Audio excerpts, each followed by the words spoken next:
I gotta get a motor for this thing. Oh, ahoy! It's me, Patchy the Pirate here, and I need your help. Ah, you can say that again. Potty, you're in my life. Get out of here.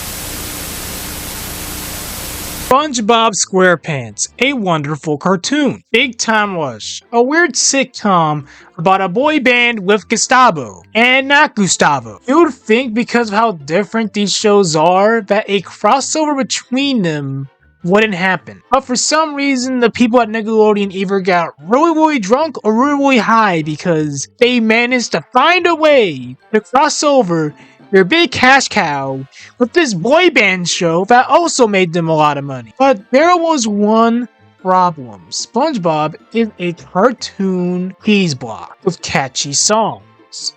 Big Time Rush is a boy band with catchy songs. So their solution was to bring my boy Patchy the Pirate to the occasion. Oh yeah, that's right. I'm gonna talk about one of the greatest Nickelodeon crossovers of all time. That isn't this. Today I'll be talking about this beach tackle crossover to see if it has any purpose of existing. So is it good? Is it bad? Does it make any sense? Well, let's find out.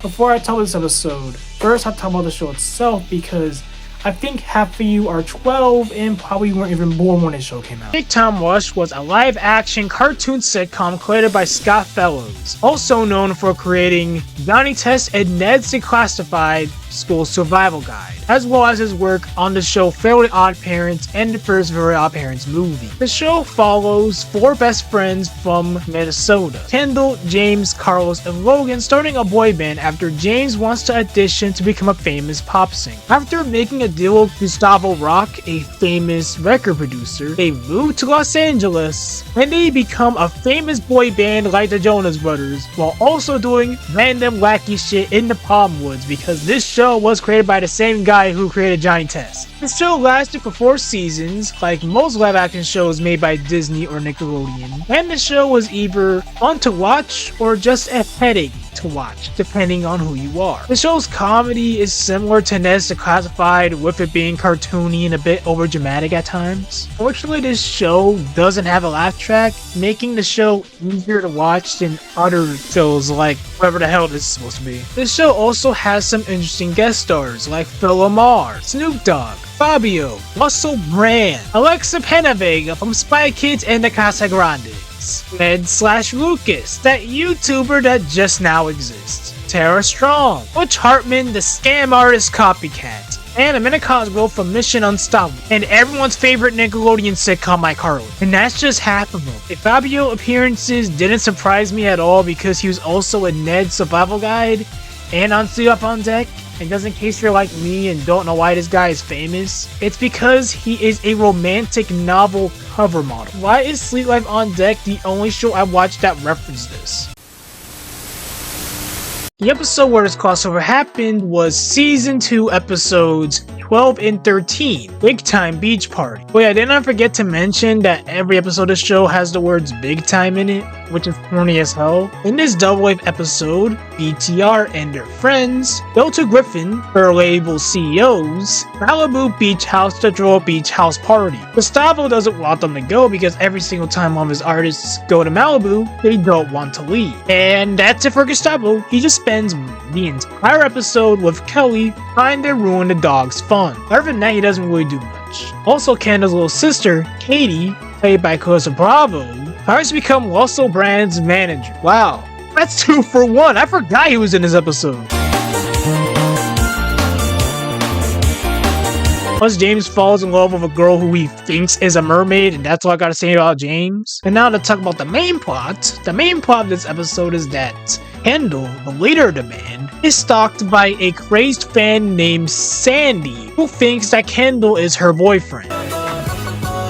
This causes a misunderstanding between Kendall, his actual girlfriend, Joe, and Sandy's ex-boyfriend, Tad, who challenges him to a race to see who stays on the beach. And everything goes how you'd expect it to. Kendall beats Tad, Kendall explains everything to Joe, Joe forgives Kendall, and the boys sings as the Double Wave adventure ends.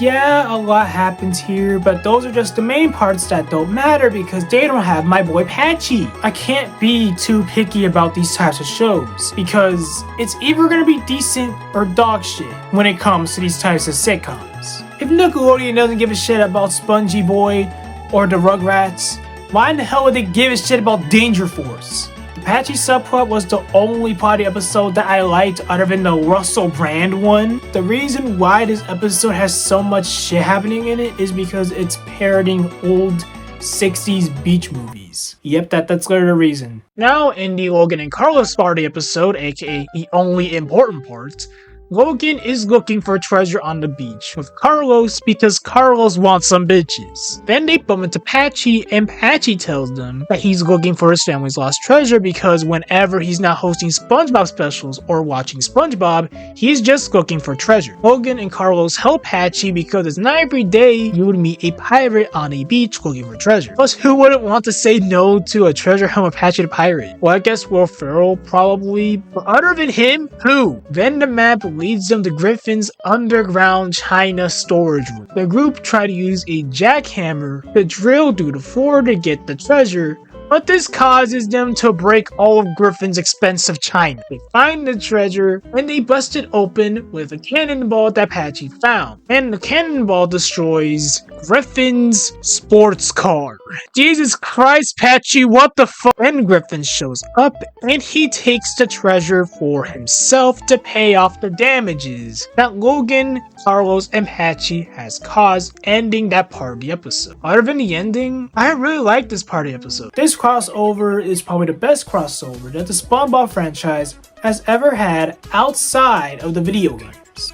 Yeah, it's not perfect like the show it crossed over with, but at least it's a crossover that makes sense. With SpongeBob being animated and Big Time Rush for a boy band and that nerd from Zoe 101, it made sense that Patchy would appear instead of SpongeBob because Hillenburg didn't really like the idea of crossovers and he didn't really like the idea of spin-off. But he also was involved in Camp Coral before his death, so who knows if he thinks this crossover with a boy band would be okay. I guess it could be. This show crossed over with Yo Gabba Gabba and Marvin of all things. Who remembers Marvin? Actually works well in the show because like all the other Scoffellow live action shows, the Patchy segments and the SpongeBob specials are cartoony. Plus I like the treasure hunt he goes on with Logan and Carlos. It's pretty much like the treasure hunt he goes on in the Lost Episode special, but with Carlos and Logan from Big Time Rush. Their personalities pair well with Patchy, with Logan being the smart one, Carlos being Carlos, and Patchy being one with the map. This crossover made me want a special about Patchy going on another treasure hunt.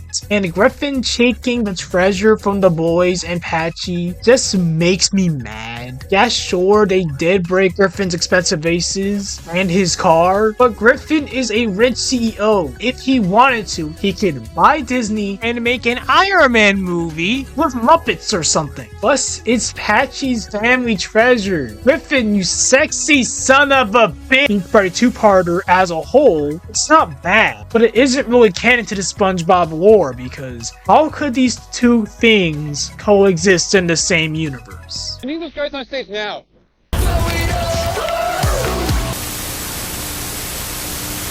So do you like this crossover and do you like Big Time Rush? Let me know in the comments. And I just might talk about the movie and their other crossovers after Halloween, Thanksgiving, and Christmas. Those seasons are the busiest seasons of my life. Seriously, they really are. This has been Alberto, and I will not talk about the Nasty Classified crossover with the Fairly Odd Parents. I'm sorry, I just won't talk about it. Good night.